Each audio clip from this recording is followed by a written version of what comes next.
Muy buenos días, tengan todos ustedes. Sean una vez más bienvenidos a este espacio bajo la sombra del Omnipotente. Hoy es sábado 24 de julio del año 2021.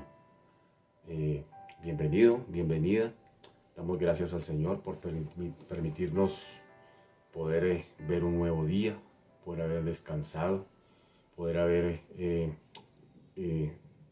reposado de nuestro diario transitar y podernos levantar a un nuevo día con toda la actitud de hacer frente a lo que Dios tiene para cada uno de nosotros en esta nueva mañana. Quiero invitarle en esta mañana para que juntos vayamos al último libro de la Biblia.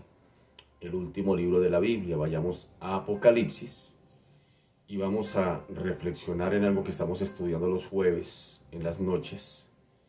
Y vamos por el capítulo 14 y quiero compartir algo con ustedes, una parte de eso que hemos visto, que nos lleva a la reflexión, que nos lleva a meditar en nuestra tarea y nuestra misión y el propósito de Dios con cada uno de nosotros, precisamente en esta temporalidad.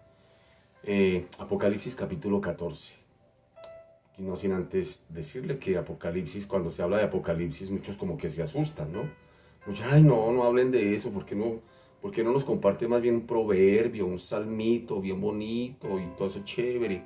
Pero mire que el libro más esperanzador de la palabra del Señor, uno de los libros más esperanzadores, uno de los libros que hablan de tanta esperanza, es el mismo Apocalipsis. ¿Cómo la ve? Es el libro que además le tememos a algunos o le temen a algunos abordarlo, le temen estudiarlo, le temen venir a él, predicarlo. Casi no se predica de Apocalipsis, casi no se habla de Apocalipsis porque, ay, no hable de eso, esos tiempos tan futuros, tan terribles, Dios mío, no hable de eso. Háblenos más bien del Salmo 21, del Salmo 23, que es como más chévere. Sí, respeto todo eso, pero se nos hace necesario también como iglesia saber y conocer nuestro destino, porque usted y yo tenemos un destino, no vamos a la deriva, no somos ruedas sueltas que andamos por ahí a ver qué pasa, no somos como dice el salmista llanero, a mí me tocó esta vida y qué le vamos a hacer, esa es la vida, no, usted y yo como hijos de Dios tenemos un destino, tenemos un objetivo, un propósito que Dios estableció con usted y conmigo. Dice que el que comenzó en nosotros la buena obra la va perfeccionando hasta el día de Cristo. O sea que el Señor tiene un propósito con nosotros. Él sí sabe para dónde nos lleva, aunque nosotros a veces no sepamos ni a dónde estamos ni para dónde vamos. Entonces mire que se hace pertinente que compartamos, que hablemos de estos temas de Apocalipsis. Se nos hace pertinente que estudiemos Apocalipsis porque es el libro que trae más y más esperanza para la iglesia. Es el libro más esperanzador. Entonces, quiero compartir una partecita de lo que estudiamos el jueves pasado, si usted no se logró conectar, para la reflexión y para tener claridad en un asunto que da tantas vueltas por ahí en el mundo. Un asunto aquí y ya lo identificamos. Apocalipsis capítulo 14. Capítulo 14, sí, así es. Reina Valera tiene un título que dice El cántico de los 144,000. Entonces vamos a mirar lo que dicen estos primeros 5 versículos. Dice, después miré. ¿Quién está hablando aquí? El apóstol Juan, que tiene una visión en la isla de Patmos, ya siendo anciano, viejito, de 90 años más o menos, y él tiene una visión de parte del Señor. ¿Y qué le muestra el Señor? Bueno, en tantas visiones que le muestra allí, tantas cosas que le invita a que vea, entre tantas, una de estas es ella. Le dice, después miré, y he aquí al Cordero. El Cordero es Jesucristo en la Biblia, en Apocalipsis. Estaba en pie sobre el monte de Sión, y con él 144,000, que tenían el nombre de él y el de su Padre escrito en la frente. Y oí una voz del cielo como estruendo de muchas aguas, y como sonido de un gran trueno, y la voz que oí era como de arpistas que tocaban sus arpas. Y cantaban un cántico nuevo delante del trono y delante de los 4 seres vivientes y de los ancianos. Y nadie podía aprender el cántico sino aquellos 144,000 que fueron redimidos de entre los de la tierra. Estos son los que no se contaminaron con mujeres, pues son vírgenes. Estos son los que siguen al Cordero por donde quiera que va. Estos fueron redimidos de entre los hombres como primicias para Dios y para el Cordero. Y en sus bocas no fue hallada mentira, pues son sin mancha delante del trono de Dios. Bien, a veces nosotros decimos, el que comenzó en nosotros la buena obra la completará hasta el día de Cristo. Y por ahí hay una canción cristiana que dice que aunque no veamos nada, Él está obrando. Sin otras cosas de ese tipo, Dios está obrando. Aunque no pueda ver, Dios está obrando. Pero hay que cantar con inteligencia. Porque a veces nosotros hablamos de la obra de Dios. Señor, perfecciona tu obra en mí. Cámbiame. Yo quiero ser como tú. Miren lo que a veces cantamos o lo que a veces oramos. A veces cantamos canciones peligrosas y oramos oraciones peligrosas. Así que tenemos que tener sentido a lo que decimos al Señor. Porque a veces no, el Señor se toma muy en serio lo que usted y yo le decimos en oración o cuando lo cantamos. Alguien dijo, el que canta ora 2 veces. Bueno, allá él verá si eso es así. Pero lo cierto aquí, lo importante es lo que le decimos al Señor. Señor, cámbiame, transfórmame, moldéame a tu imagen, Señor. Hay canciones de ese tipo. Y el Señor dice, bueno. Y así lo cantemos, o así lo oremos, o no lo cantemos, o no lo oremos. Lo cierto, mi querido, es que el Señor va a perfeccionar su obra en usted y en mí. Cantémoslo, orémoslo, o no lo cantemos, o no lo oremos. El Señor perfeccionará su obra en nosotros, en su creación, en sus hijos, especialmente en los que somos sus hijos, en los que llegamos a Cristo. Entonces, todas estas situaciones que a veces vivimos al diario, en nuestra diaria cotidianidad, nuestros problemas, las luchas, las dificultades, todo eso que usted y yo estamos viviendo a diario, pues no son otra cosa más que el cincel de Dios formando su creación, formando su obra. Él perfeccionará su obra, dice. El que comenzó en nosotros la buena obra, la perfeccionará. Yo tuve la oportunidad de trabajar en una empresa de mármoles. Y mi trabajo era ir a entregar pedidos de mármol a las obras de Bogotá. Y cuando uno llegaba a la obra, un edificio que estuvieran construyendo, por ejemplo ese edificio de la 72 con séptima, ese negro grande, nosotros llevamos todo ese mármol de la fachada. Bueno, lo que quiero decir es que cuando uno llegaba a la obra, por fuera, la obra se ve hermosa, terminada. Bueno, eso lo hacen por estética, para embellecer la ciudad, para que no se vea eso, toda esa escombro desde afuera, sino que lo primero que hacen cuando van a hacer un edificio es terminar la fachada, es decir, que por fuera se vea hermoso. Pero recuerdo tanto que una vez entraba uno a la obra, por dentro de eso había inundación, oscuridad, escombro por todo lado, era feísimo, feísimo. Y haga el ensayo y verá, un día estos procure meterse a una obra y mire cómo es por fuera, hermoso, pero cuando usted entra ya, es una obra que todavía no ha sido completada, no ha sido terminada. ¿Sabía usted que nosotros como iglesia a veces somos igual? Por fuera el cristianismo se ve hermoso, es tan chévere cantar canciones cristianas, se ve la fachada terminada de la obra.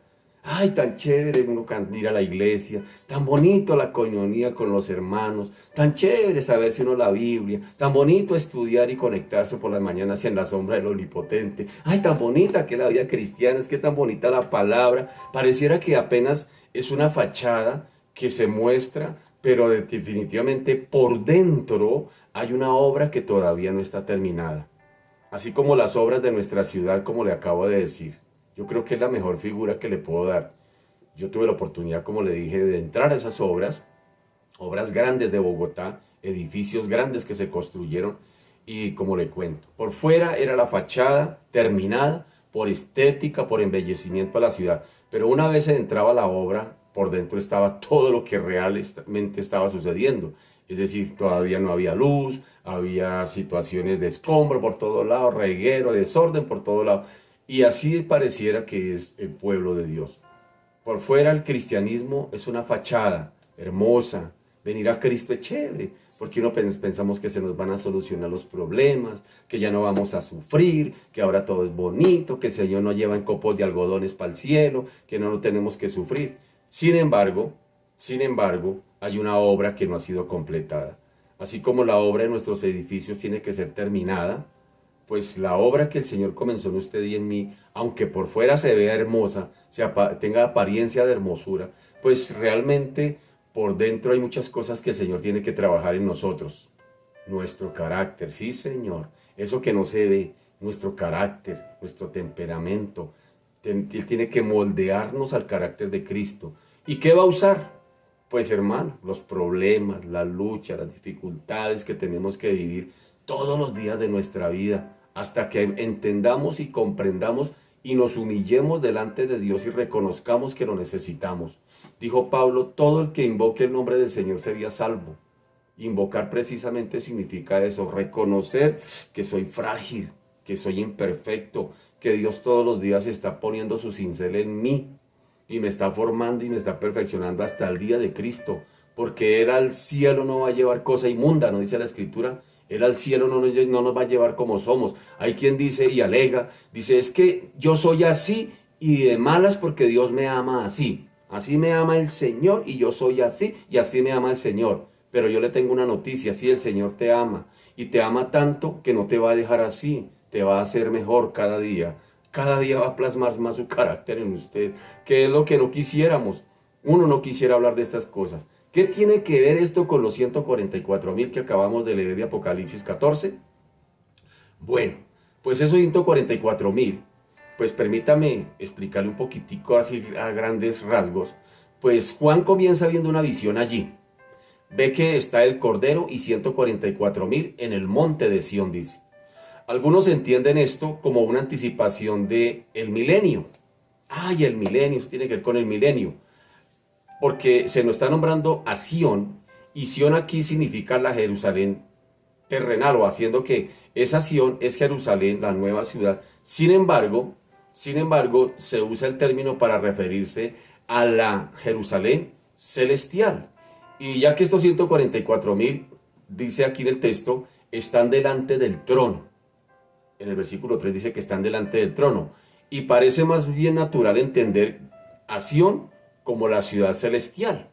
No obstante, el punto aquí importante es que estos 144.000 están ahora con el Cordero. Es como nos dice el texto, que ellos ahora están, dice, después de esto miré, y he aquí el Cordero estaba en pie sobre el monte de Sión, y con él 144.000.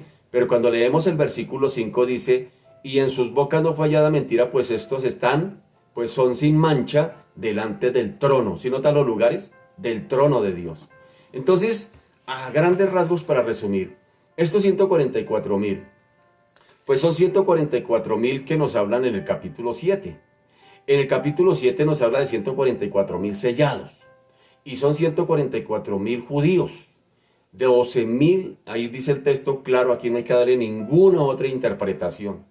Aquí no hay que torcer la palabra para que diga lo que yo quiero que diga. No, señor. Literal está diciendo que son 144.000, 12.000 de cada una de las tribus de Israel. 12.000 por 12, haga cuentas.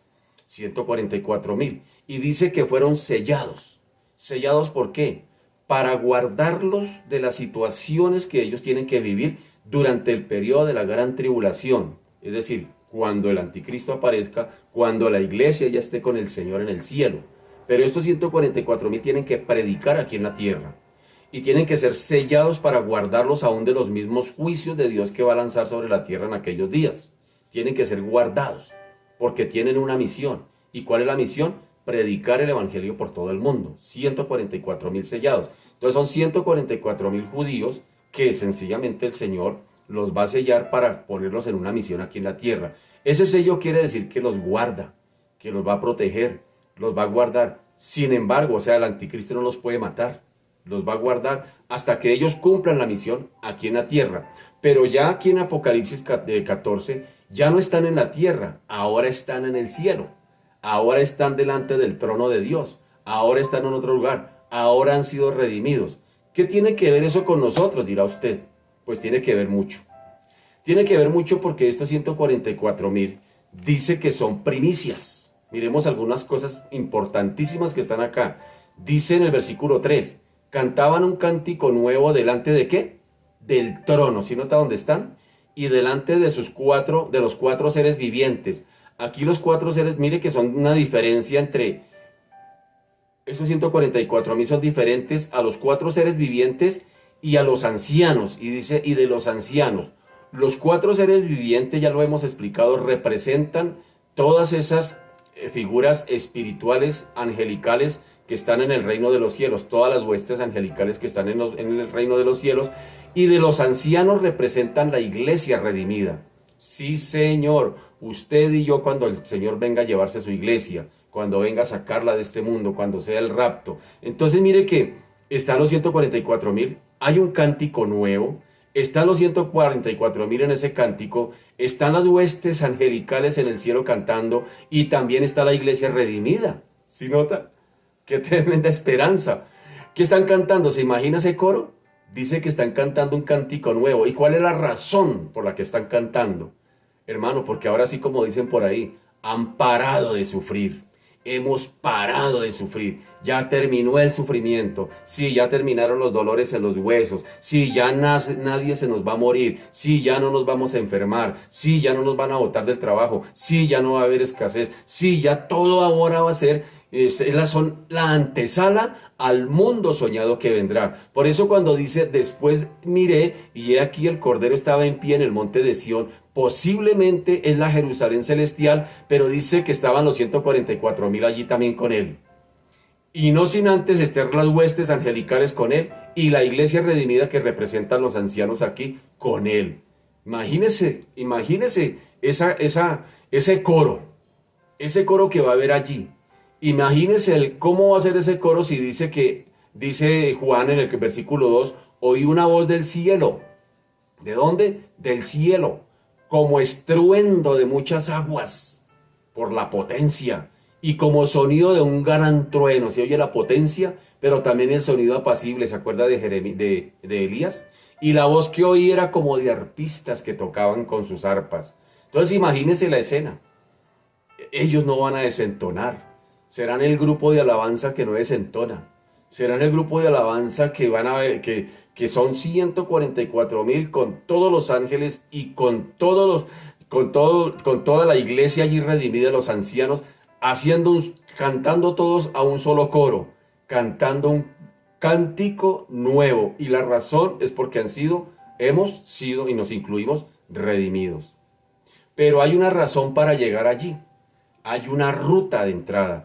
En el versículo 4 dice, estos son los que no se contaminaron con mujeres. Lo primero que encontramos es que ellos fueron sellados y que fueron redimidos, es decir, fueron comprados. Fueron comprados y fueron redimidos. Es lo primero que encontramos ahí. Lo tercero que encontramos es que ellos dice estos son los que no se contaminaron con mujeres, pues son vírgenes, posiblemente no se casaron. Ya el jueves explicamos que había varias interpretaciones. Posiblemente fue que se mantuvieron fieles al Señor, es decir, se mantuvieron fieles en su fe. Pero también dice que fueron primicias. Dice, estos son los que siguen al Cordero por donde quiera que va. Es decir, cuando habla de que estos siguen al Cordero, significa, ¿sabe usted cuál es la ruta para allá?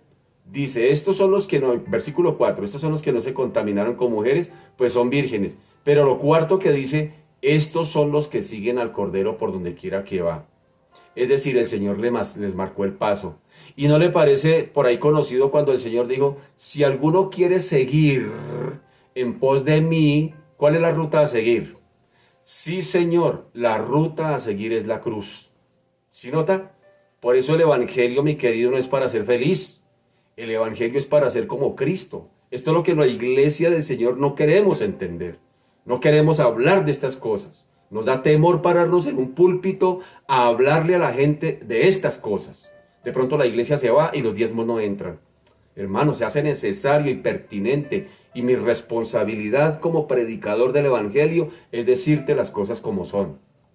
Hermano, dice, estos son los que siguen al Cordero por donde quiera que va. Y Jesucristo dijo, si alguno quiere venir en pos de mí, quiere seguirme, tome su cruz, ¿sí nota? Tome su cruz, niéguese a sí mismo y sígame, compadre.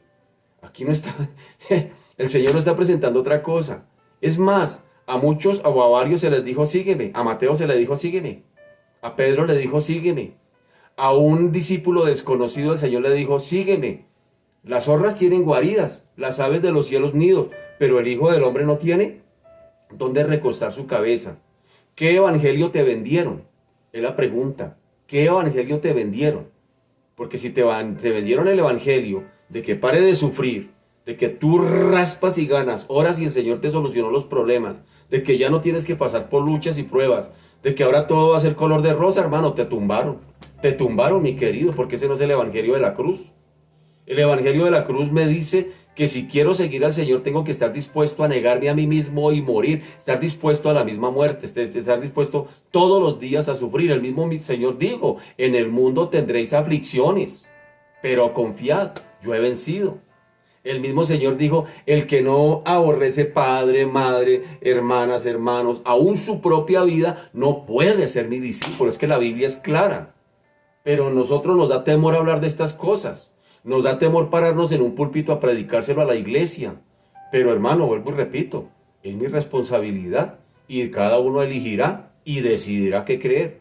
Sin embargo, dice que estos siguieron al Señor por donde quiera que Él iba. Él es el que marca el paso. Él es el que marca el paso, mi querido. Él es el que marca el paso.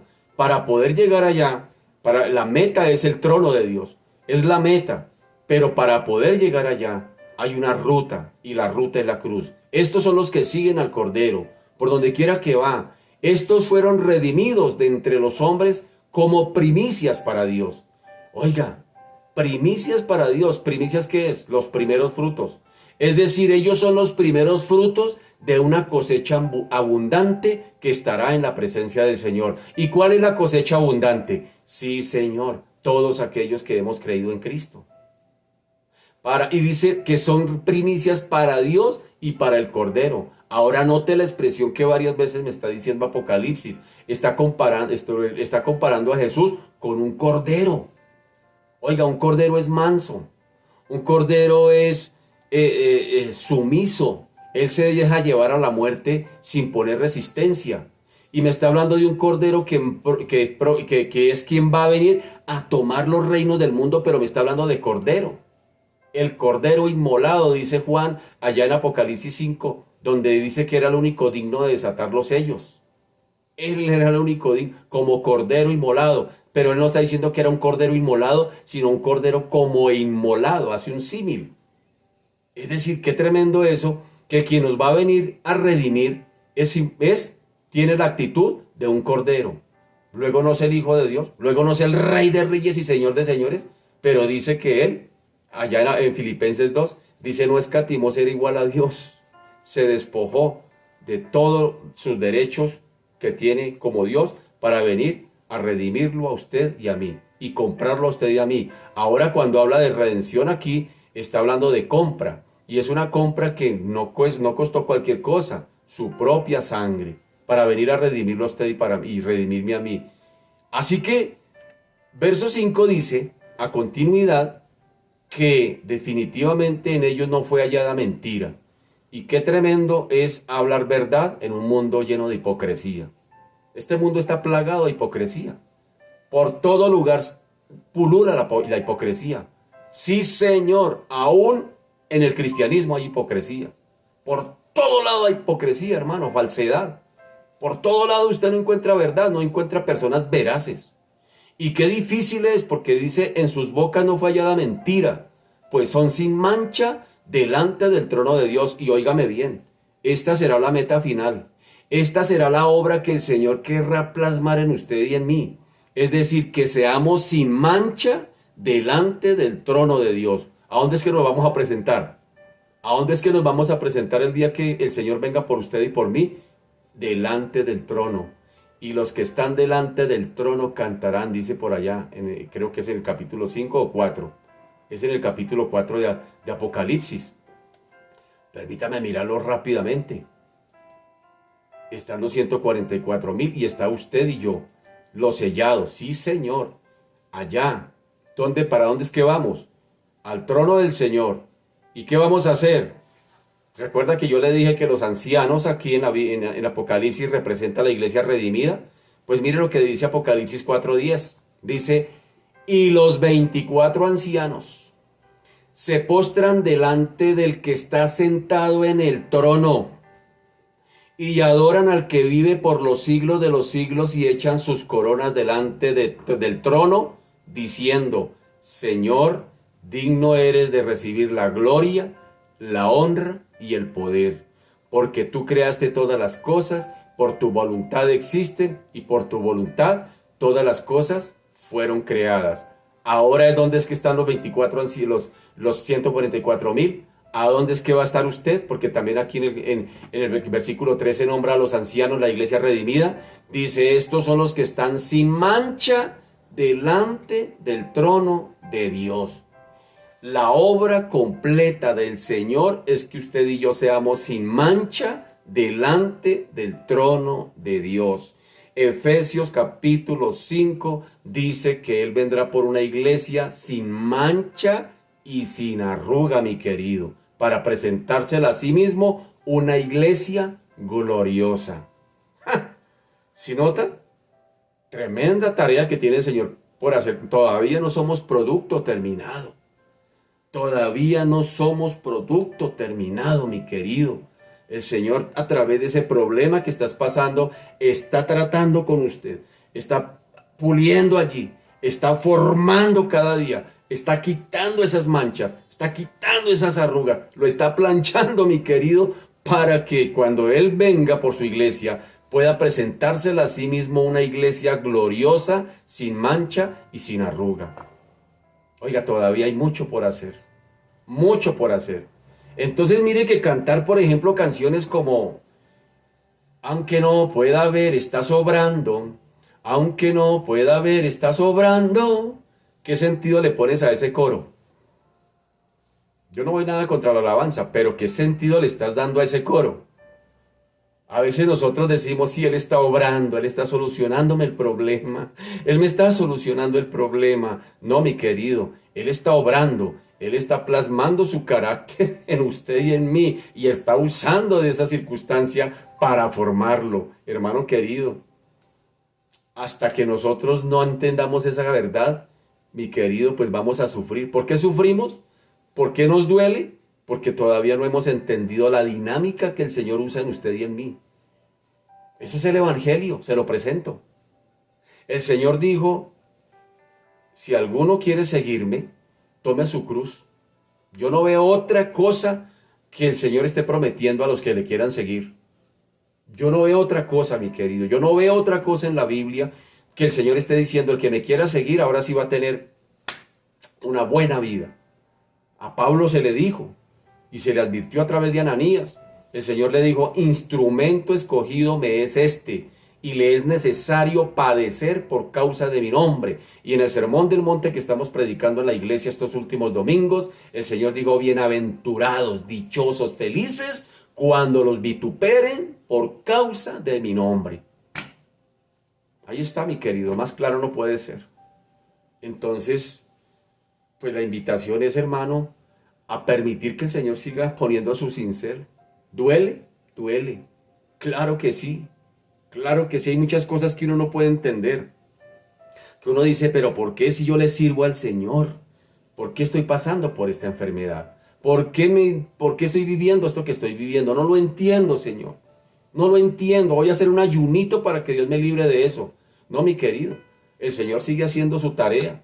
El Señor sigue haciendo su obra, plasmando su obra en usted y en mí. Y duele. Claro que sí. Claro que sí. Hasta que no sea el producto terminado, el Señor, hermano, no dejará de poner su cincel en cada uno de nosotros. Porque mire que dice que estos, dice, en ellos no fue hallada mentira, pues son sin mancha. Miren eso. Qué bonito. que nos podamos presentar sin mancha delante del trono de Dios. Esa es la meta final.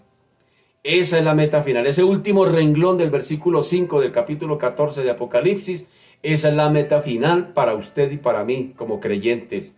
Presentarnos sin mancha delante del trono de Dios. Y para quitar esas manchas, duele. Para quitar esas arrugas, como dice el Señor en Efesios capítulo 5, que Él va a limpiar la iglesia por la palabra, para presentársela a sí mismo, una iglesia sin mancha y sin arruga, una iglesia gloriosa. Pero eso duele, eso cuesta, eso duele, hermano. Y a veces uno quisiera evitar todo eso y evitar hablar de eso y hablar de otras cosas más bonitas. Querer salir y escapar de los problemas, de la lucha, de las dificultades, que cada día que uno amanece viera circunstancias diferentes.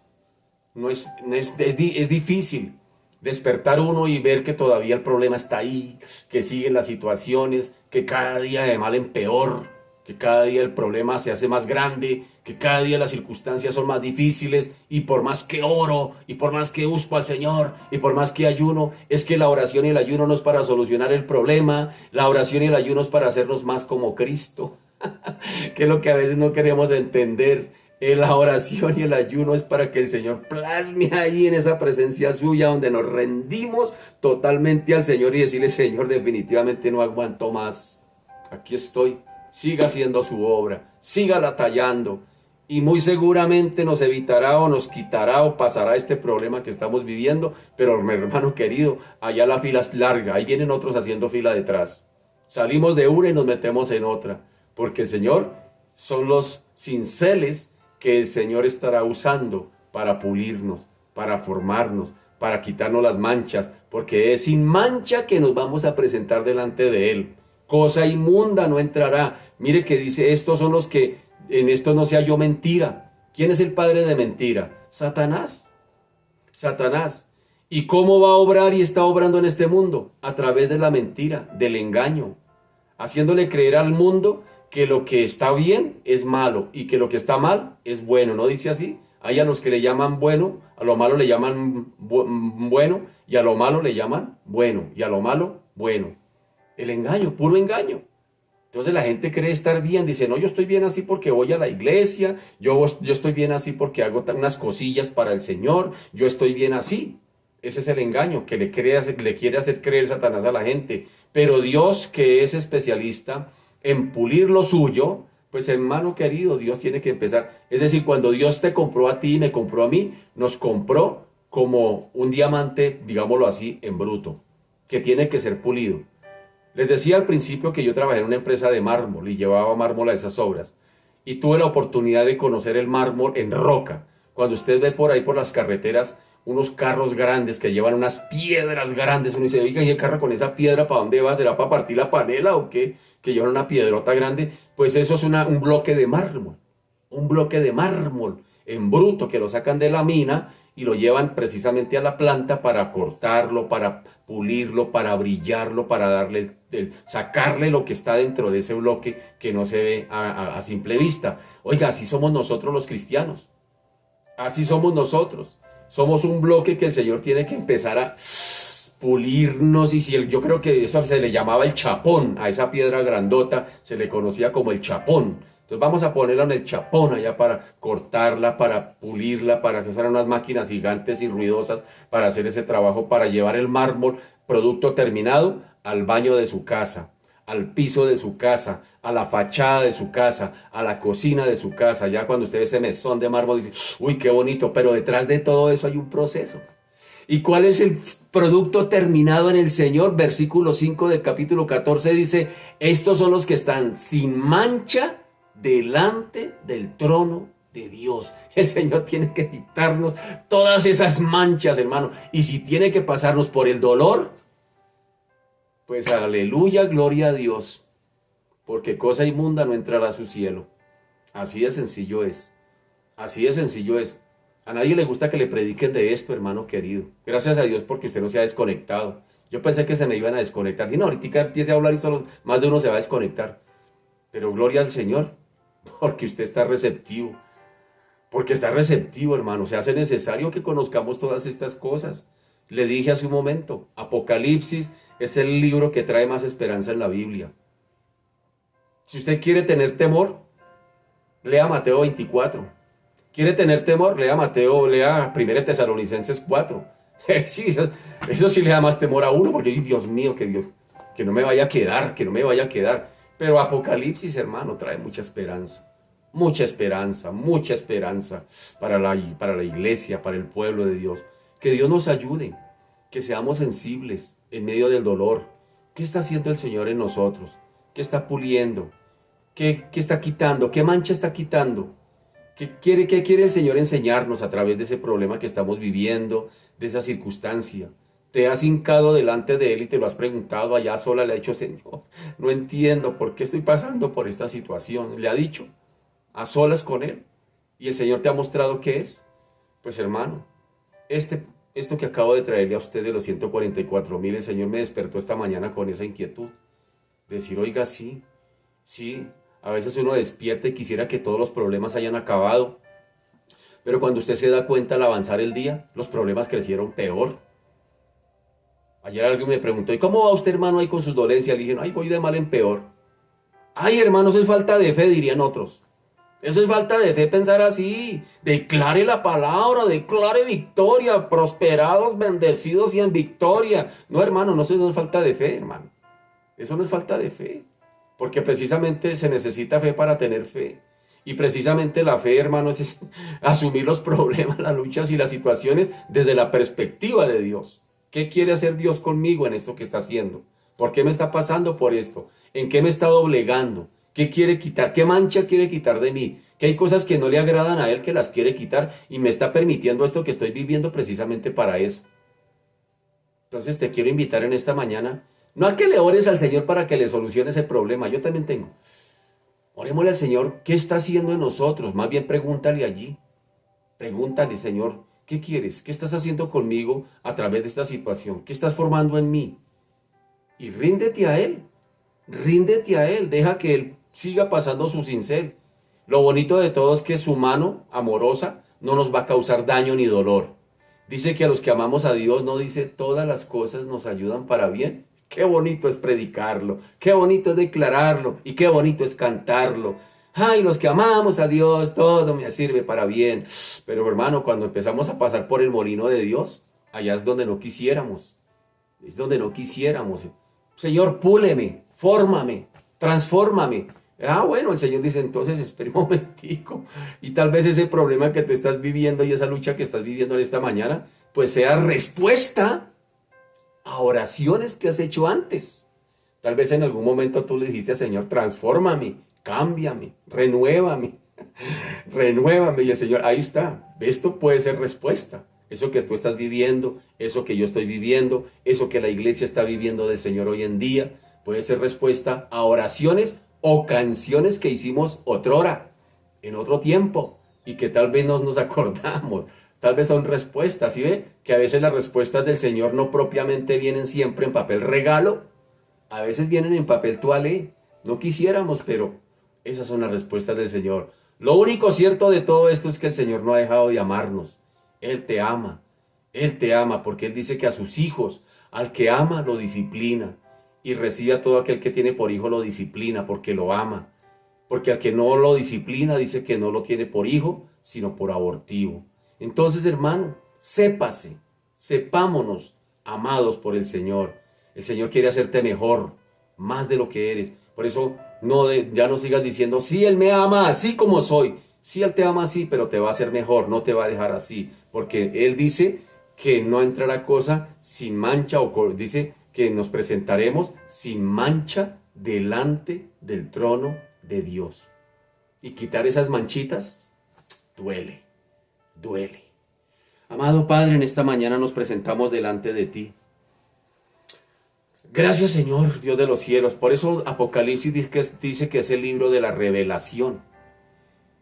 En el griego significa apocalipsus, que significa correr la cubierta para poder ver. Y esto se me asocia con correr la cubierta de un lugar, Porque cuando se corre la cubierta de una casa, por ejemplo, si estamos dentro de una casa y miramos hacia el techo, pues lo que vamos a ver es la cubierta de esa casa. Pero si se corre la cubierta de esa casa, entonces podremos mirar el cielo. Fue lo que se le mostró a Juan, las cosas que sucedían en el cielo. Fue lo que se le mostró a Juan, se le dijo, ven y ve. Y Juan dice, después miré, y he aquí el Cordero de Dios, que estaba sobre el monte de Sión y con él 144,000, que tenían el nombre de él en sus frentes, el nombre de su Padre en su frente. La bestia estaba sellando a sus seguidores para condenarlos. Los estaba sellando para esclavizarlos. Pero estos tienen el sello y en su frente, estos 144,000, tienen el sello en su frente, pero el sello de Dios para ser libres, para no morir, para tener libertad. Dice la Escritura que los que hemos oído el Evangelio y hemos creído en él, fuimos sellados. Y ese sello como el de es totalmente contrario al sello que tendrán aquellos que van a ser sellados durante el periodo de la gran tribulación. Porque esos van a ser sellados directamente para el infierno. Pero el Señor selló a aquellos que hemos creído en el Evangelio para darnos libertad y para llevarnos al cielo. Pero, como decíamos hace un momento, Señor, y tú nos muestras a través de tu palabra, es que bendito Señor Dios de la gloria, Señor Dios de los cielos, tú no nos vas a llevar a tu cielo como estamos. Hay un trabajo, el que comenzó en nosotros esa tarea, el que comenzó en nosotros esa buena obra, el que comenzó en nosotros esa buena obra dice que la perfeccionará, es decir, la hará completa, plena, hasta el día de Jesucristo, para presentarnos delante de ti como una iglesia sin mancha y sin arruga, una iglesia gloriosa. Señor Dios de la gloria, Señor Dios de los cielos, ayúdanos, Padre Santo, a permitir que sigas poniendo tu podadora, tu mano de amor, tu cincel amoroso en cada una de nuestras vidas, en ese carácter.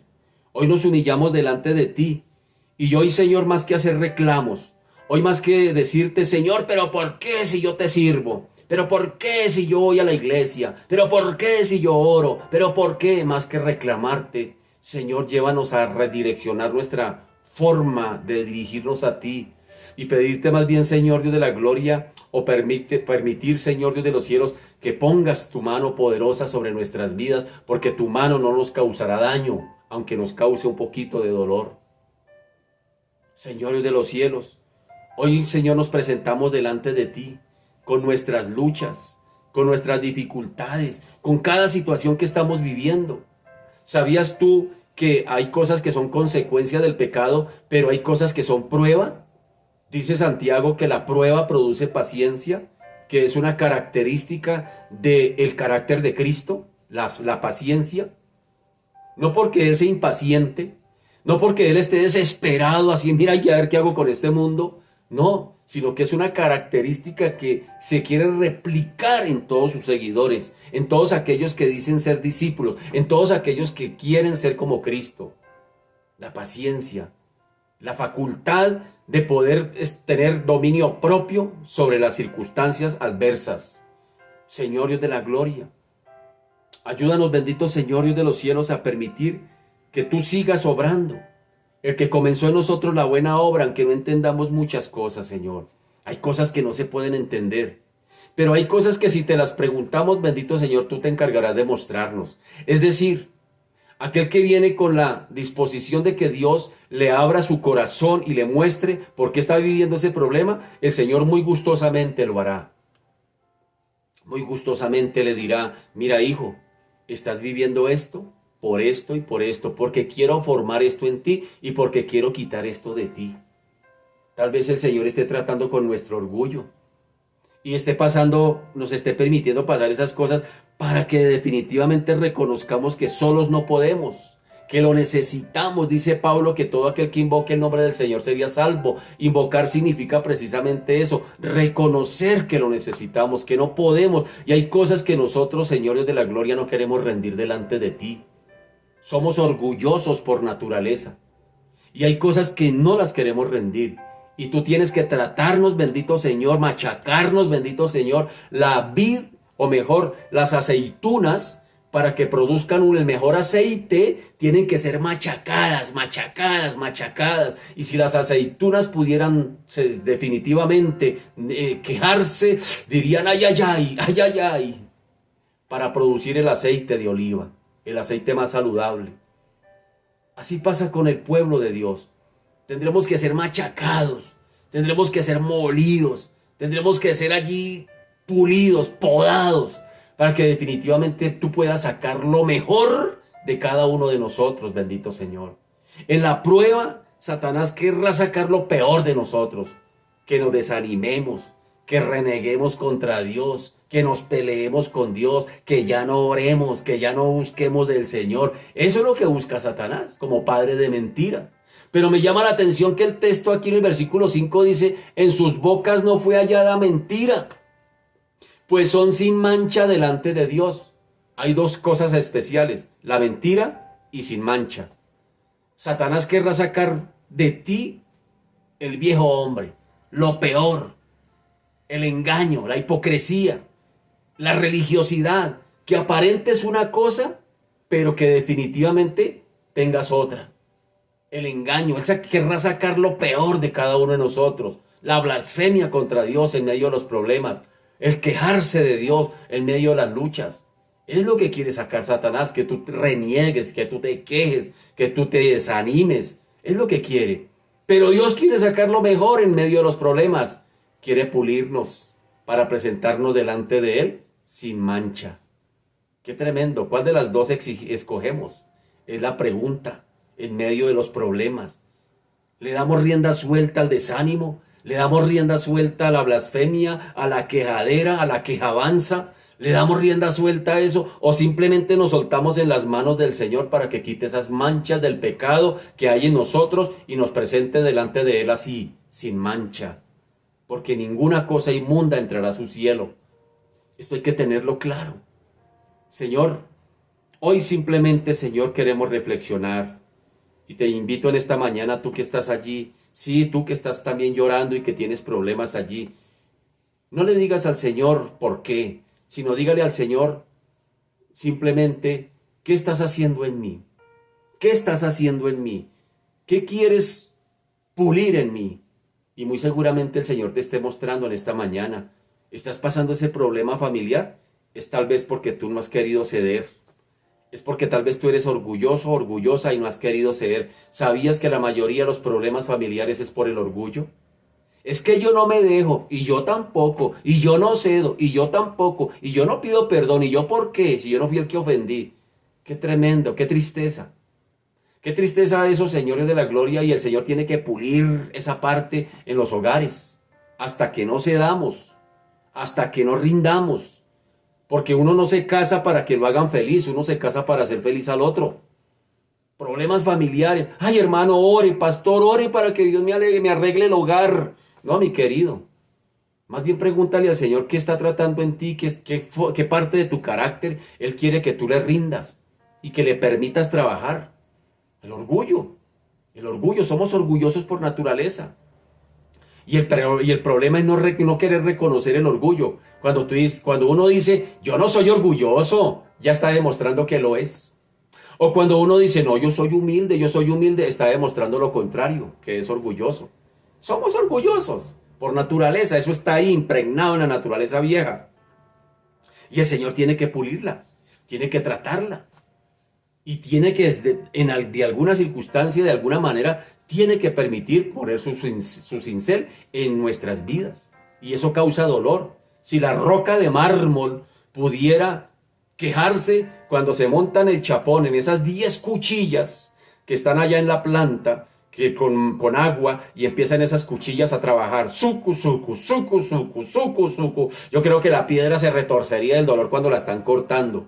Y ahora cuando cada laminita se lleva ya a la planta de brillo y se acuesta la placa y se le empieza a pasar esas esponjas que brillan, que van sacándole el brillo, lo mejor del mármol, si yo creo que el mármol se retorcería allí. Pero el producto terminado se ve en la cocina, un bonito mesón, en esos pisos de mármol, en esas fachadas. Y uno dice, oiga, qué bonito mármol, qué bonito, qué bonita piedra cornalina, qué bonito café pinta, qué bonito negro azabache, qué bonita ese verde abuatúa, qué bonito todas esas clases de mármol que se conocen. Qué bonito ese veneciano, qué bonito aquel. Pero antes, detrás de todo eso, tuvo que haber habido un trabajo, un proceso. Así es el proceso con el Señor, porque recuérdalo, retíñalo, remárquelo allí. Apocalipsis 14, versículo 5 dice, estos están sin mancha delante del trono de Dios. Y ese es el producto terminado que el Señor quiere sacar en ti y quiere sacar en mí, en su iglesia. Un producto terminado. Delante del trono nos presentaremos sin mancha, papito. Y para eso tiene que pasarnos por el pulimento. Y es lo que no queremos entender. Es lo que no queremos rendir. No prediquen de eso, prediquen de otra cosa. Señor Dios de la gloria. Hoy, Señor, gracias. Gracias te damos, Señor, por este libro de Apocalipsis. El Apocalipsis, la revelación donde tú nos muestras, donde tú quieres, bendito Señor, enseñarnos, mostrarnos los propósitos tuyos para un destino donde nos quiere llevar. Gracias, Señor, por lo que estás haciendo. Gracias, Señor, por lo que has hecho, nos has redimido. Dice, estos fueron redimidos, fueron comprados. Gracias por lo que has hecho. Pero gracias por lo que estás haciendo. Es decir, nos has marcado el paso para que te sigamos. Y seguirte a ti es tomar nuestra cruz y morir en ella. Y renunciar a nosotros mismos y permitir que tú seas quien, oh Dios de la gloria, Padre amado, se evidencie. Hay canciones por ahí que se cantan. Más de ti, menos de mí. Ay, hermano, eso es una canción peligrosa. Pero es una canción que el Señor, cántela o no la cante, la va a cumplir. Va a ser más de Él y menos de nosotros, en cada uno de nosotros. Señor, ayúdanos a entenderlo. Ayúdanos, Señor. Y en esta mañana, más que quejarnos, te damos gracias. Porque la invitación del apóstol Pablo, tal vez entendiendo esta gran verdad, era decir, den gracias por todo. Den gracias por todo. Ya no vivo yo. Cristo vive en mí. Y lo que ahora vivo en esta naturaleza humana, la vivo en la fe del Hijo de Dios, el cual me amó y se entregó a sí mismo por mí. Para mí el vivir es Cristo. Y si me muero es ganancia. Pablo la tenía clara.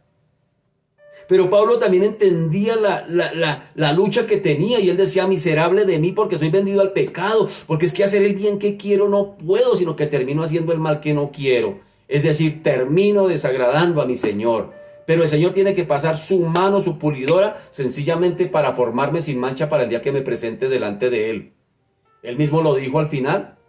Dijo, ya he acabado la carrera. Ahora sí he guardado la fe. Ahora me está esperando la corona que Dios juez justo me dará, no solamente a mí, sino a los que aman su venida. ¿Y se acuerda de Apocalipsis 4 cuando leímos?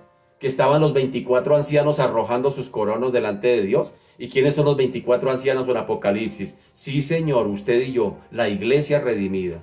La iglesia que iremos a salir con el Señor de este mundo y nos iremos con el Señor. ¡Qué tremendo, Señor, Dios de la gloria! Ayúdanos a entender la dinámica del reino. Por eso se nos hace pertinente estudiar la palabra. Porque la palabra es la ruta que nos marca. Y es la que nos muestra y nos guía y nos dirige a toda verdad. A los propósitos tuyos. Leer Biblia no es para saber más de teología. Porque tú no vas a llevar, ahí no dice que vas a llevar a teólogos, sino dice la Biblia que vas a llevar personas sin mancha y sin arruga. Señor Dios de la gloria, gracias por lo que estás haciendo. Gracias, porque estás puliéndonos, porque nos estás llevando, Señor Dios de la gloria, a quitarnos todo eso que no te agrada. Señor, posiblemente somos la iglesia que estamos en la recta final. Este mundo ya está en la recta final. Este mundo está como está. Ya definitivamente cada vez se ve más cerca que todos estos acontecimientos se darán, que tú vendrás por tu iglesia, que tú vendrás por ella. Señor de la gloria, no es casualidad que la iglesia esté pasando situaciones difíciles, la iglesia en el mundo. La iglesia en el mundo. Estamos pasando por la podadora de Dios, pero a veces no queremos entender esa verdad. Señor Dios de los cielos, gracias. Gracias por lo que estás haciendo y gracias por lo que harás. Es decir, que un día nos presentaremos delante de ti sin mancha delante del trono de Dios. A ti sea la gloria, A ti sea la honra, a ti sea la alabanza. Hoy te bendigo y te glorifico, dando la capacidad, la fortaleza. Fortalécenos, Padre amado, para poder, bendito Señor, permitir que tu podadora siga sobre nuestras vidas. Danos la fortaleza, el gozo, la paz, bendito Señor, que se requiere para poder, bendito Señor, hacer frente a las circunstancias diarias de la vida, como lo dijo el apóstol Pablo. Dijo, todo lo puedo en Cristo que me da la fortaleza para hacerle frente a cualquier situación. Te doy gracias, te alabo, te bendigo. Pero si tal vez tú que me estás escuchando al otro lado de la línea, no eres cristiano, te voy a decir algo. Si estás pasando por problemas, por luchas, por dificultades, esa no es propiamente la podadora de Dios. ¿Sabe qué es? La consecuencia de tu pecado. Pero ¿sabes una cosa? Hoy puedes arrepentirte delante de Dios y decirle, Señor, perdona mis pecados, límpiame, lávame, te recibo en mi corazón como mi Señor y mi Salvador. Escribe mi nombre en el libro de la vida y no lo borres de allí jamás. Órale al Señor, si tal vez tú no eres cristiano. Dile, Señor, estoy pasando problemas, pero hoy estoy entendiendo que estos problemas no es porque tú estés pasando tu podadora sobre mí, sino que estos problemas son consecuencia de de mi pecado. Y hoy renuncio a eso. Y hoy te pido que me perdones, hoy te pido que me laves, porque yo también quiero estar delante de ti en tu trono cuando me presente sin mancha. Dile allí, perdóname, lávame y límpiame. Te recibo como mi Señor, no como mi Salvador, como mi Señor. Te recibo como el Señor de mi vida y quiero que de ahora en adelante me enseñes a vivir, que me marques el paso, así como le marcaste el paso a estos 144,000, que dice, estos son los que siguen al Cordero por donde quiero que va. Ahora quiero que de aquí en adelante me marques el paso y yo te seguiré. Señor, te doy gracias. Te alabo y te bendigo. Háblanos por tu palabra en esta mañana, Señor de los cielos. Estamos en el capítulo 15 del Evangelio de Juan. Y bendito Señor, seguimos en tu presencia, sintonizados contigo, receptivos a lo que tú nos quieras hablar en esta mañana. Te bendecimos, te glorificamos y te damos a ti la gloria en el nombre poderoso de Jesús. Amén y amén. Bien, mis amados, una vez más, buenos días, bienvenidos. Lo felicito por no haberse desconectado. A veces hay palabras que no quisiéramos escuchar, que no quisiéramos predicar. A los predicadores tenemos un trabajo que a veces decimos, ay, yo no quisiera hablar de esto a los hermanos, pero se hace pertinente hablar claro, nítido, con claridad, sin tapujos. Bien, mi querido, muy bienvenido en esta nueva mañana. Lo felicito por su fidelidad a la presencia del Señor, a estar ahí buscándole cada mañana a pesar de las circunstancias. Y estamos en el Evangelio de Juan, como bien lo hemos dicho, que es quien escribe también Apocalipsis, porque Juan escribe alrededor de 5 libros. Escribe primero su Evangelio, que es el que estamos estudiando. Luego escribe primera, segunda y tercera de Juan, 3 cartas. Y por último escribe el libro de la Revelación. O sea que Juan, este viejito Juan, escribe 5 libros. Y se cree que primero se escribió Apocalipsis antes que las cartas y el Evangelio de Juan. Son datos ahí que tenemos. Bien, entonces hablando de lo que Juan está viendo ahora como apóstol, y algo que me llama la atención es que Juan aquí en su Evangelio, él está narrando las experiencias que tuvo con Jesús aquí en la tierra. Y está hablando de un Jesús humano que estuvo aquí entre nosotros. Pero ya en Apocalipsis, Juan ahora nos está hablando del Jesús glorificado. De otro, no el Jesús que sufriente que vino acá a la tierra, está hablando ahora del Jesús glorificado. Ese es otro detalle que nos narra Juan. Así que Juan, pues aquí en su narración, en su evangelio, nos habla de algo que dijo Jesús, yendo tal vez camino al Getsemaní, después de estar en el aposento alto, y va tal vez rumbo a Getsemaní, y hablamos de que alrededor de este camino había vides, es decir, cultivos de uvas, y Jesús aprovecha la oportunidad para enseñarles una gran verdad espiritual. ¿Qué les dijo el Señor? Versículo 1 del capítulo 15 les dijo, yo soy la vid verdadera y mi Padre es el labrador. Yo soy la vid genuina, les estaba queriendo decir. El aletinos en el griego, ¿se acuerdan? El aletinos, es decir, que yo no soy ninguna falsificación, es lo que le está queriendo decir. Recuerden que estábamos hablando de que en el templo, en las puertas se labraba. Allí en esas puertas, las vides, se labraba una vid allí en oro, porque la vid era símbolo de Israel, Pero el Señor tiene que venir a decirle, no, no, no, no, no, no. La vid no es Israel. La vid no es la nación de Israel. Mucho menos su religión judaica. La vid soy yo. Yo soy la vid verdadera, lo que le está queriendo decir. Porque los judíos se jactaban de ser judíos. Ellos se jactaban de ser descendientes del Señor. Ellos se jactaban de ser descendientes, perdón, de Abraham. Ellos decían, a nuestro padre Abraham tenemos. Somos el pueblo escogido de Dios. Somos pueblo de Dios. Y ellos se jactaban de eso, de pensar que porque pertenecían a la nación de Israel ya eran salvos. O de que porque participaban de sus sacrificios o de sus fiestas judías ya eran salvos. Ellos se jactaban de todo eso. O se jactaban de porque tenían la ley.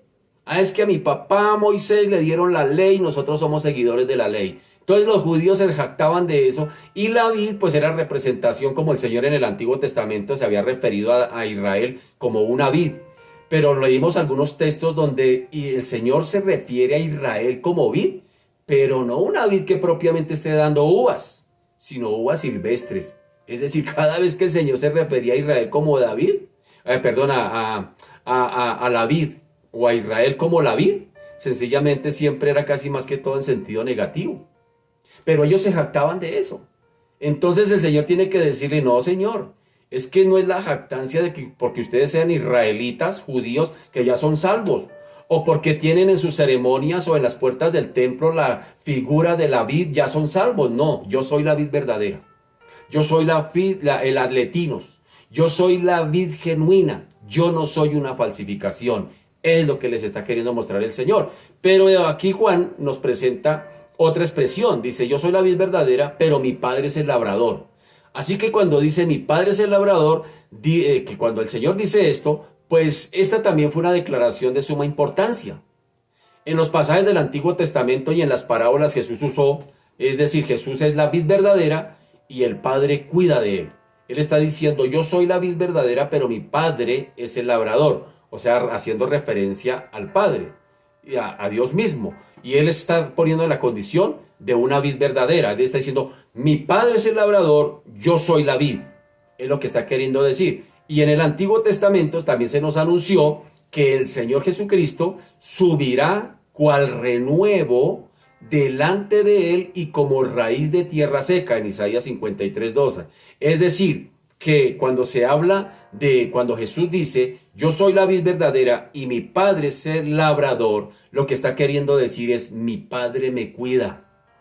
¿Se acuerdan que varias veces en el Evangelio de Juan él decía, no ha llegado mi hora, no ha llegado mi hora, no ha llegado mi hora? Y por más que querían cogerlo para matarlo, él decía, no ha llegado mi hora. Es decir, el Señor mismo guardando su vid. El Señor mismo como labrador guardando su vid, guardando a su hijo de la muerte hasta el día en que el Padre determinara que debería morir. Cuando Jesús al final dice, ahora sí ha llegado mi hora. Y de hecho aquí va rumbo al Getsemaní y es el último lugar donde el Señor va a un tiempo de oración y allí es prácticamente donde lo toman, donde lo apresan. Allí es donde lo cogen los soldados entregados por Judas y lo llevan definitivamente a la cruz.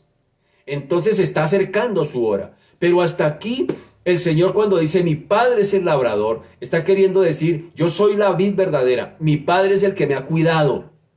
Porque ¿qué hace un labrador en la viña? Pues cuidar de la viña. Y él está diciendo mi Padre hasta aquí me ha cuidado. No ha permitido que yo muera. No ha permitido que yo sea entregado en manos de los pecadores y los judíos hasta el día que mi Padre determine, es decir, hasta el día que se cumple el cronómetro de mi Padre, no según el cronómetro de los judíos. Y ya lo hemos dicho en repetidas veces, que un cristiano no se muere en la víspera, sino cuando el Señor determine.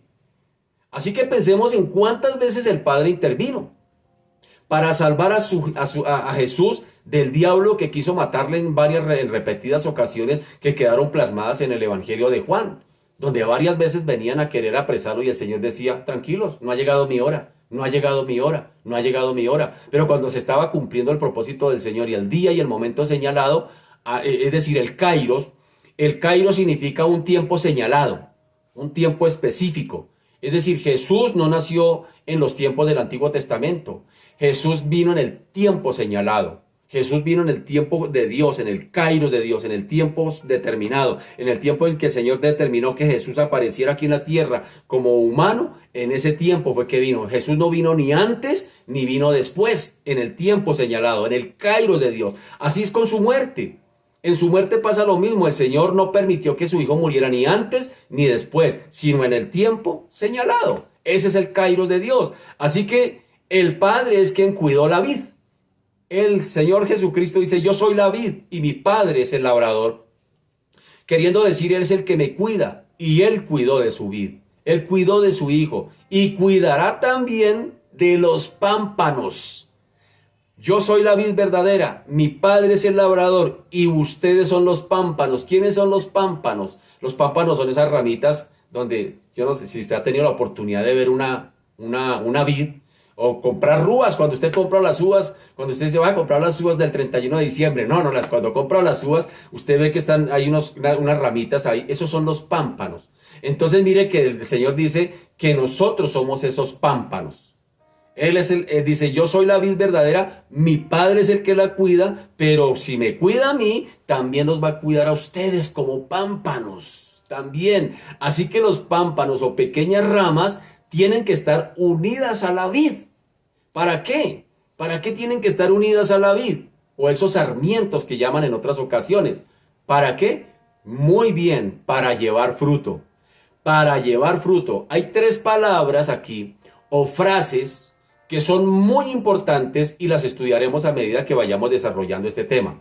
Dice en el versículo 2, todo pámpano que en mí, vaya escribiendo, en mí, esa es la primera, en mí, todo pámpano que en mí no lleva fruto, lo quitará y todo aquel que lleva fruto, lo limpiará para que lleve más fruto. En mí es la primera palabra aquí, o la primera frase. Dice aquí, es decir, cuando dice en mí, y lo hemos recalcado en esta semana, que es estar en Cristo. Estar en Cristo es haber nacido de Cristo. No es ser cristiano, no es ir a la iglesia, no es saberse las canciones cristianas simplemente, no es conocer Biblia, no es ni siquiera hablar de Cristo, ni estar junto a Cristo, ni saber de Cristo, ni predicar de Cristo, es estar en Cristo. Esto hay que tenerlo claro, importante. Y es muy importante. Permítame. Estar en mí. Jesús es claro y dice, todo pámpano que en mí. Mire que no dice todo pámpano que sabe de mí, que estudia de mí, que habla de mí, que predica de mí, que sabe de mí. No dice todo pámpano que en mí. Esa expresión hay que tenerla clara y por eso lo estoy invitando a que la marque en su Biblia. Esa frase en mí es estar en Cristo, es haber nacido de nuevo. Si alguno está en Cristo, si dice 2 de Corintios, nueva creación es. Las cosas viejas ya pasaron y todas son hechas nuevas. Así que estar en Cristo, pues no es otra cosa más que haber nacido de nuevo, haber sido salvado. Hay palabras como propiciación.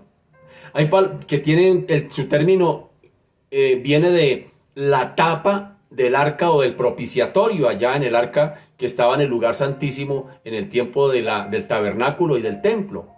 Y era el lugar donde Dios entraba en contacto con el pueblo para perdonarlo, para que ellos entendieran que la presencia del Señor estaba con ellos. Otras palabras importantes también podríamos hablar aquí, no solamente de propiciación, sino de reconciliación o de redención, como lo hemos hablado en esta mañana. Y estas palabras abarcan aspectos particulares de la salvación. Cuando uno dice yo soy reconciliado o redimido de parte de Dios, a veces uno dice yo soy salvo. Pero saben que reconciliación o redención son aspectos particulares de la salvación como tal. Pero toda la figura de la salvación se halla más bien en la frase en Cristo. Porque uno puede ser perdonado. Y el Señor de hecho perdona. Y el Señor de hecho enseñó una oración modelo. Donde el Señor dice, perdónanos como tú nos has perdonado. Y todo el mundo cree que el Señor lo ha perdonado. Y yo pensaría que inclusive el Señor en la cruz se acuerda cuando dijo, perdónalos porque no saben lo que hacen. Ahora, óigame bien, el hecho de que el Señor en la cruz, cuando dice, Padre, perdónalos porque no saben lo que hacen, pregunta, ¿toda esa gente se salvó? ¿Fueron salvos? Simplemente porque el Señor dijo, perdónalos porque no saben lo que hacen. No, muy seguramente no. El Señor los perdonó, pero finalmente se irían para el infierno porque si no se arrepintieron, pues no hubo salvación. Entonces miren que la palabra reconciliación, redención, propiciación, no nos habla propiamente del tema de salvación como tal. Son los elementos que abarcan el panorama completo de la salvación. El ser perdonado por Dios no es lo mismo que ser salvo. Óigame bien, qué tremendo eso. Sí, Dios me perdona. Dios me perdona. Pero la salvación va mucho más allá. Abarca mucho más allá. El Señor no dijo, todo pámpano que es redimido, todo pámpano que es perdonado, o todo pámpano que es reconciliado. No, Él dice, todo pámpano que en mí. Por eso marque esa palabra, mi querido. Es estar en Cristo. Y segunda de Corintios 5:17 nos dice, todo aquel que haya sido reconciliado con Dios, y aunque habla de la reconciliación, no dice, todo aquel que haya sido reconciliado con Dios, nueva criatura es. No, dice, si alguno está en Cristo. No dice, si alguno es perdonado por Cristo, redimido por Cristo, reconciliado con Cristo. No, dice, si está en Cristo. El primer elemento que marca segunda de Corintios es en Cristo. Y como consecuencia de estar en Cristo, somos redimidos, reconciliados, perdonados y todo lo que usted le quiera llamar, justificados, pero como consecuencia de estar en Cristo. Por eso mire qué importante, mi querido, es el nuevo nacimiento. Por eso el Señor no se dejó meter los dedos a la boca de Nicodemo cuando él dijo, ay Señor, sabemos que usted viene de Dios, porque nadie puede hacer las obras que usted hace si Dios no está con él. Y el Señor dijo, este viene a meterme los dedos a la boca. Y el Señor le dijo, mi viejito Nicodemo, usted es maestro de la ley, usted es un líder importante dentro del fariseísmo de Israel, pero te es necesario nacer de nuevo. Mire qué tremendo. Y estas otras de las cosas que poco se predica, el nacimiento de nuevo. No, hermano, ore, venga a la iglesia, cante y ya, váyase para la casa con sus pecados otra vez. Hermano, como orábamos esta mañana, así como el Señor tiene que pulir a sus hijos, quitarle las manchas a sus hijos, esas cosas que no le gustan al Señor, igual se hace necesario también predicar al pecador que necesita nacer de nuevo. No simplemente sentirse perdonado, reconciliado con Dios, estamos en la buena con Dios. ¿Cuánta gente se oye hoy en día hablar de esas blasfemias? Uy, es que Dios me lleva en la buena, porque como yo soy tan bueno. Mi hermano querido, el Señor todos los días extiende su misericordia, dice la Escritura, sobre buenos y malos. Su sol sale para justos e injustos, su tierra produce para todos por igual. Pero el hecho de que todos estemos bajo su misericordia no significa que todos los seres humanos sean salvados. Porque la única forma para poder ser salvados es estar en Cristo y solamente se dará a través del nuevo nacimiento. No hay otro elemento. No hay otro elemento. Entonces mire que sí ve, como consecuencia de haber nacido de nuevo, podemos decir que estamos en Cristo y como consecuencia entonces somos reconciliados, redimidos, justificados, perdonados, como consecuencia de ello. Entonces, hay dos grupos de personas en el mundo, los que están unidos a Cristo o están en Cristo y aquellos que no lo están. Y el hecho de pertenecer a un lugar, del hecho de pertenecer a practicar algunas cosas allí para Cristo, no significa estar en Cristo. En tu nombre echamos demonios, en tu nombre hicimos milagros, en tu nombre nos ganamos a Japón para Cristo, en tu nombre hicimos la campaña en el Coliseo, en tu nombre. Y el Señor dice, pero ustedes no están en mí, no los conozco. No los conozco, ¿quiénes son ustedes? No han nacido de mí, no han nacido de mi Padre. no son míos, porque yo conozco los que son míos, dice el Señor, y nadie los va a arrebatar de mi mano. ¿Sí notan? Entonces, qué importante es que podamos tener ese concepto claro. ¿Estoy en Cristo o simplemente hablo de Cristo? ¿Estoy en Cristo o simplemente conozco de Cristo? ¿Estoy en Cristo o simplemente predico de Cristo? Ese es un elemento que deberíamos reflexionarlo y reconsiderarlo. ¿Estoy en Cristo? ¿He nacido de nuevo? ¿O simplemente me denomino cristiano y pienso que soy cristiano y que ya estoy en Cristo simplemente porque canto, porque predico, porque voy a la iglesia, porque diezmo, porque ofrendo, porque le sirvo? Esto es importante, mi querido. Estamos en la recta final en este mundo. ¿Y qué es lo que el Señor nos acabó de hablar en esta mañana? Que cómo nos presentaremos delante de su trono. Sin mancha. Sin mancha. Y cuando estamos en Cristo, el mismo Señor es el que nos marca el paso. Dice, estos eran los que seguían al Cordero por donde quiera que iba. Y el Señor dijo, si alguno quiere venir en pos de mí, niéguese a sí mismo, tome su cruz y sígame. Seguir a Jesús es seguir el camino de la cruz. Estar en Cristo es estar dispuesto a seguir la cruz. Pero lo bonito de todo esto es que Él mismo da la capacidad para seguirle. ¿Sí me hago entender? El mismo Señor no nos fuerza, no nos lleva por obligación. El mismo Señor coloca en usted y en mí. O si no, porque estamos, a pesar de los problemas, seguimos en Cristo. Esa es una de las evidencias. El que no está en Cristo, sencillamente, el que está simplemente buscando algo de Cristo. Yo busco a Cristo para que me solucione este problema. Pero el día que el problema no se soluciona, eso no funcionó y sale y se va. Así de sencillo es. El que está en Cristo permanece en Cristo. De hecho, el Señor va a hablar más adelante de eso.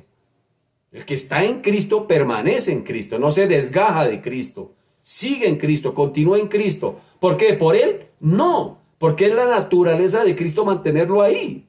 No se puede desligar de Cristo. Es decir, el nuevo nacimiento, lo hemos dicho varias veces, el que nace de nuevo, el que nace, ya nació, nace una sola vez. No hay renacimiento, ni nadie puede desnacerse. Y el Señor hace el símil o la comparación entre el nacimiento natural y el nacimiento espiritual. Se lo dice a Nicodemo. Lo que es nacido de la carne, es decir, naturaleza humana es. Y lo que es nacido del espíritu, espíritu es. Y él hace la comparación y diciéndole sencillamente de que el que nació, nació. ¿Será que se pierde la salvación? Pues son preguntas. Si un hijo de Dios, si alguien nació de nuevo, no la pierde, porque hermano querido, el Señor dice que a su hijo lo disciplina, porque al que no es hijo, lo tiene por abortivo. Entonces, mi querido, aquí es muy importante, porque el mismo Señor que se encarga de que usted y yo nazcamos de nuevo, Él mismo se encargará. Él dice, nadie los arrebatará de mi mano, yo conozco los que son míos, y es más, la voluntad de mi Padre es que lo que Él me entregó, yo lo resucite en el día postrero. Mire qué seguridad para el que es nacido de nuevo. Qué seguridad. El que dice que es cristiano titubea. Ay, ¿será que sí? ¿Será que no? Pero el que es nacido de nuevo, hermano, tiene la certeza, la convicción dada por el mismo Dios a través del Espíritu Santo. El Espíritu Santo es el que trae la convicción al corazón. Dice que nos da seguridad de salvación. Usted la tiene clara, mi querido. Y por más problemas que vengan, usted la tiene clara. Sabe dónde está parado y sabe para dónde va. Pero el que simplemente es cristiano simpatizante, un día sí, un día no, patina, porque sus emociones simplemente están así. El día que el Señor me responda todo lo que yo quiero, gloria a Dios. Pero el día que esté pasando por situaciones no tan alentadoras, como que, eso como que no funciona, yo como que me voy para otro lado. Como que más bien eso como que estoy perdiendo mi tiempo. Pero el que es nacido de nuevo, hermano, la tiene clara. Sigue las pisadas del Señor. Dice, estos 144,000 siguieron al Cordero por donde quiera que Él iba. El Señor les marcaba el camino y Él lo seguían. El que es nacido de nuevo, Señor, sencillamente sigue las pisadas del Señor. El Señor nos marca el paso y nosotros lo seguimos. Él dijo, si alguno quiere venir en pos de mí, niéguese a sí mismo, tome su cruz y sígame. ¿Sí nota? ¿Qué diferencia?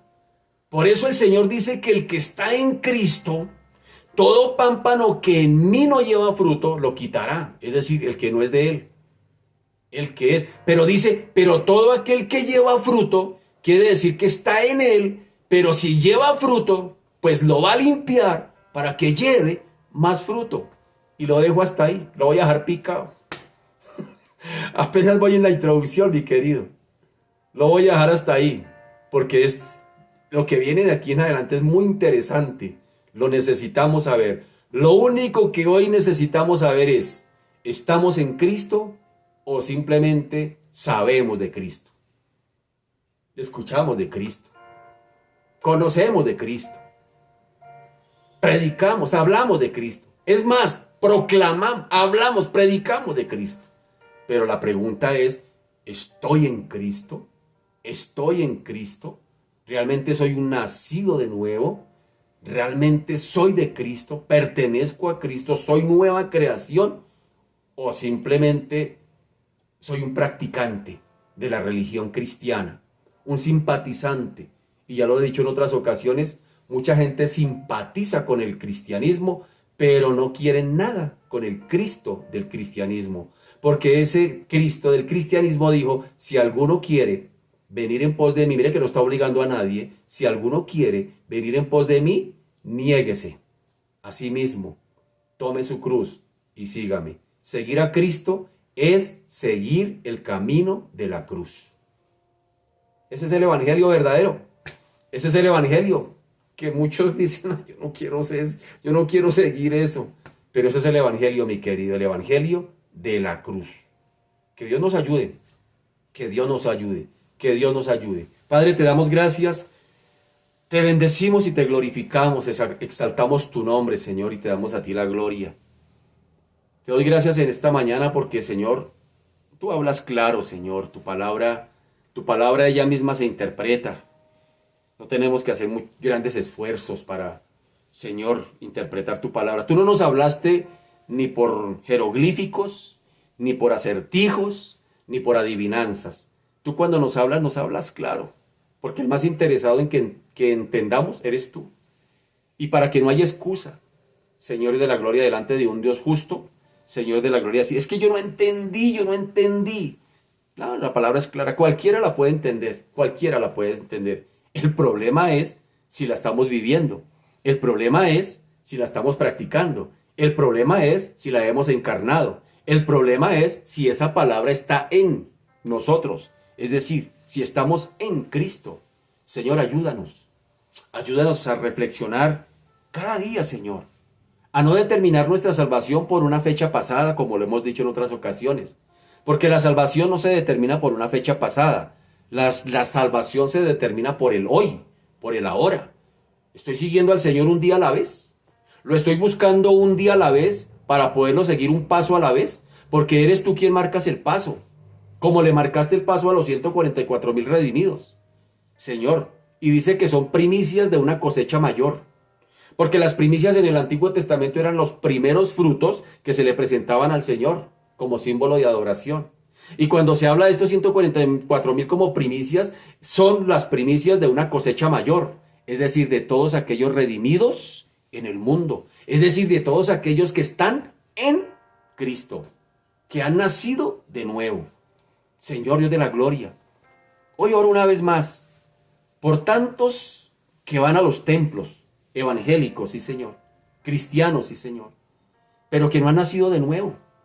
Y aquí no voy a preguntar cuántos años, Señor Dios de la gloria, ni tú nos preguntas cuántos años estamos llevando participando en una iglesia. Justamente ayer hablábamos con una persona que decía, no, mi esposa, ella se congrega en tal iglesia y nosotros le preguntábamos, ¿y usted? Ah, no, yo de vez en cuando la acompaño y simplemente soy bendecido porque el Señor la bendice a ella. Y mi esposita le explicaba, no señor, así no son las cosas. ¿Sí? Así hay mucha gente. Va a los templos, simpatizan, les gusta, pero no han tenido un encuentro con Cristo. Hoy oro específicamente por ese grupo de personas que van a los templos cristianos. Van allí, les gusta la palabra, como se le explica. Dice, uy, tan bonito, a mí me gusta ir a la iglesia cristiana, porque es que allá sí le explican a uno la palabra. Allá sí se la explican a uno bien, no como en la iglesia católica, que a uno no le explican nada. Señores de la gloria, que no sean simpatizantes, que haya un encuentro real contigo. Que Señor Dios de la gloria, verdaderamente haya nuevo nacimiento. Espíritu Santo, porque esto no lo hace otra cosa más, nadie más lo hace que tu Espíritu Santo. Cuando trae convicción al pecador de pecado, justicia y juicio al corazón, y el pecador inmediatamente se arrepiente, eso lo hace el Espíritu, esa es una obra del Espíritu Santo. Eso no es la obra de ningún líder en una iglesia, eso lo hace el Espíritu Santo. Eso no se coacciona, es el Espíritu Santo quien lo hace. Por eso, Señor Dios de la gloria, hoy oramos a ti. Oramos a ti por aquellos que van a nuestros templos. Y que, Señor de la gloria, inclusive por las actitudes uno se da cuenta que no han nacido de nuevo. Uno se da cuenta, uno dice, este no ha nacido de nuevo. Esta no ha nacido de nuevo. Uno se da cuenta porque eso se evidencia. A Pedro se le dijo en el patio, en el patio mientras se calentaba y a Jesús lo tenían en un interrogatorio, una muchacha vio a Pedro y le dijo, usted es uno de ellos, usted es uno de ellos. Y Pedro, no. Y dijo, sí, Señor, usted es uno de ellos porque su manera de hablar lo delata. El que es de Cristo, el que está en Cristo, se conoce. Como también el que no está en Cristo, también se conoce, aunque hable de Cristo. También, porque Dios no dio el discernimiento. El discernimiento de decir, esta persona no es hermano, más bien es un primito por ahí. Señor, ayúdanos y ayúdales. Ayúdales a todos aquellos que no han nacido de nuevo, para que haya un nacimiento genuino y verdadero, que no se conformen con el solo hecho de ir a una iglesia, sino que realmente, Señor de la gloria, Padre amado, haya un encuentro real y personal contigo, donde haya un arrepentimiento genuino y verdadero de sus pecados, y donde se sepan perdonados por ti, se sepan, no se sientan, se sepan perdonados por ti. Ayúdales, Señor, ayúdales a todos aquellos que van a nuestros templos, pero que no han nacido de nuevo. Ayúdales a que estén en Cristo. Pero también oramos por nuestras familias, por nuestros conocidos, por nuestros vecinos, que abiertamente sabemos que no están en Cristo. Ellos sí sabemos que no están en Cristo porque nunca han participado de una iglesia, nunca se les ha visto, Señor de la gloria, que señores de los cielos hablen de Cristo. Personas que abiertamente se sabe, se conoce que, Señor de la gloria, no están en Cristo. Oramos por ellos. Vecinos, amigos, familiares, los ponemos delante de ti y te pedimos de igual manera, Señor, que nazcan de nuevo, que nazcan de nuevo, que nazcan de nuevo. No oramos porque vayan a una iglesia cristiana, no, oramos porque nazcan de nuevo. Y como consecuencia de eso vendrá la reconciliación, la redención, la justificación, y como consecuencia de esa salvación, de haber nacido de nuevo, irán a la iglesia, te alabarán, te adorarán, te servirán. Eso es consecuente. Señor Dios de la gloria, oramos por ellos, te bendecimos por lo que estás haciendo. Gracias, Señor. Gracias por lo que haces, por lo que estás haciendo y por lo que sigues haciendo y seguirás haciendo, bendito Rey. A ti te damos la gloria, la honra, la alabanza en esta mañana. A ti sea toda, porque solo tú la mereces. En el nombre de Jesús. Amén y amén. Bien, mis amados, muchas gracias por su fina sintonía. Dios me los bendiga. Recuerde que mañana domingo tenemos 2 servicios, uno a las 7 de la mañana y otro a las 9 de la mañana con transmisión por Facebook Live, pero esa transmisión es para personas que no puedan asistir por X o Y, por cosas de fuerza mayor. Pero si usted puede asistir al templo, vaya al templo. Así que mañana 7 de la mañana y 9 de la mañana en nuestro templo, Centro Cristiano de Alabanza y de Restauración de Soacha, estaremos allí en estos 2 servicios adorando, alabando al Señor juntos. Que mi Dios me los bendiga. Un abracito para todos. Feliz fin de semana. Chao, mis amados.